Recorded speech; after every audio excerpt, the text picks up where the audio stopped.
Time for Hegel. Paragraph 20. The true is the whole. But the whole is nothing other than the essence consummating itself through its development. Of the absolute, it must be said that it is essentially a result, that only in the end is it what it truly is, and that precisely in this consists its nature, fidelis, to be actual, subject, the spontaneous becoming of itself. Though it may seem contradictory that the absolute should be conceived essentially as a result, it needs little pondering to set this show of contradiction in its true light. The beginning, the principle, or the absolute, as at first immediately enunciated, is only the universal. Just as when I say all animals, this expression cannot pass for a zoology, so it is equally plain that the words the divine, the absolute, the eternal, etc., do not express what is contained in them. And only such words, in fact, do express the intuition as something immediate. Whatever is more than such a word, even the transition to a mere proposition, contains a becoming other that has to be taken back, or is a mediation.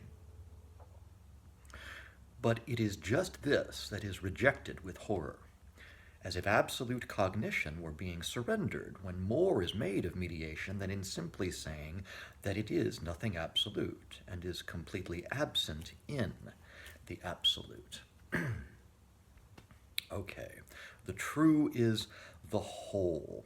Here once again we come back to the problem that it was so conspicuous in the first couple of paragraphs, the problem of the preface and Hegel's weird nervousness, his ambivalence about even bothering to write a preface, whether it's actually appropriate, whether it isn't misleading to do so. Because what can a preface actually do except display the result, right? Display the conclusions, the short form, the synopsis. Here's the point of the work. But the thought isn't in the point. The thought is in the process, and that's what really is the subject matter of the book he's trying to write here. It's all process, And yet here he seems to contradict that by saying that the absolute is a result. But I think the key, again, another theme that he's been kind of harping on, is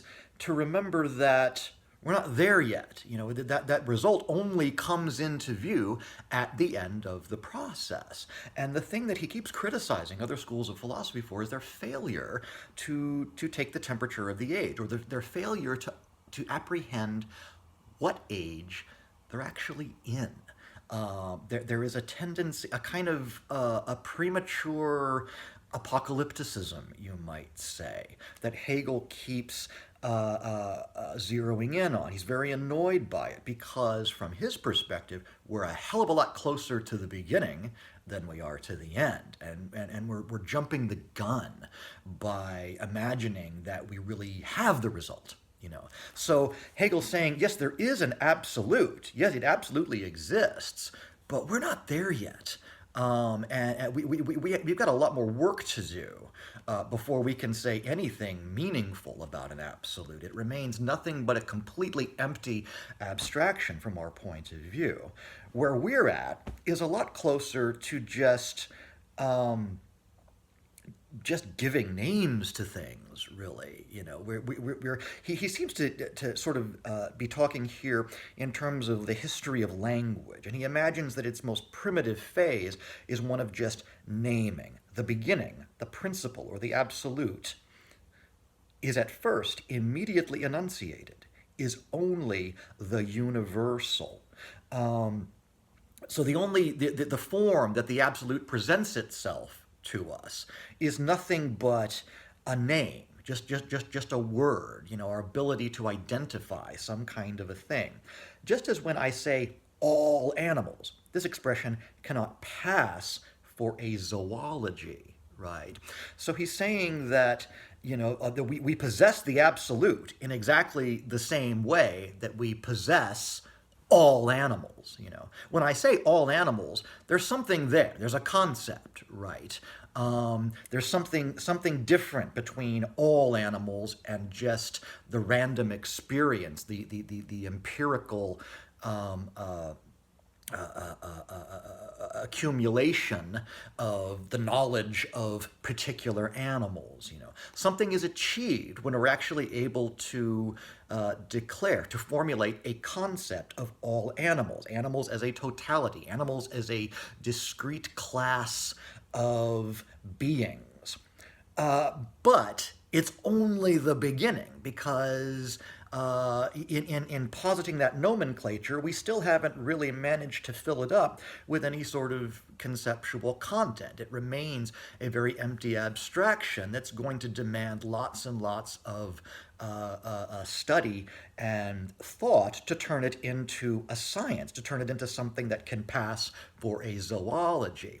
He then turns his attention to some of the most sort of abstract forms of that enunciation of the absolute, the divine, the absolute, the eternal. He's obviously talking about, religious imagery here. He's talking about basically different ways of pointing to God or the supreme being or the infinite ground of all finite existence. And he's declaring that something has been achieved by the fact that we have actually formed some sort of a concept of the divine or the absolute or the eternal. But it is as yet an empty concept. It's waiting for some kind of fulfillment. It's waiting to pass over into a new level, what he calls a becoming other that has to be taken back. He says here, whatever is more than such a word, even the transition to a mere proposition. So we're going from words to sentences, words to actual utterances that can be true or false, or verifiable or falsifiable. We're on the way toward science, right? But we're not there yet. We're still only at the level of naming a concept that is not fully available to us yet. So I guess the one theme in this paragraph that I want to emphasize more than any other is that there is a kind of anti-apocalypticism in Hegel. His sense is always that we're way closer to the beginning than we are to the end. And from our perspective, the absolute is a task, right? It's not something that we have at our disposal. And when we hear that name uttered, it ought to point us in the direction of that project of making it meaningful, whatever that might turn out to be.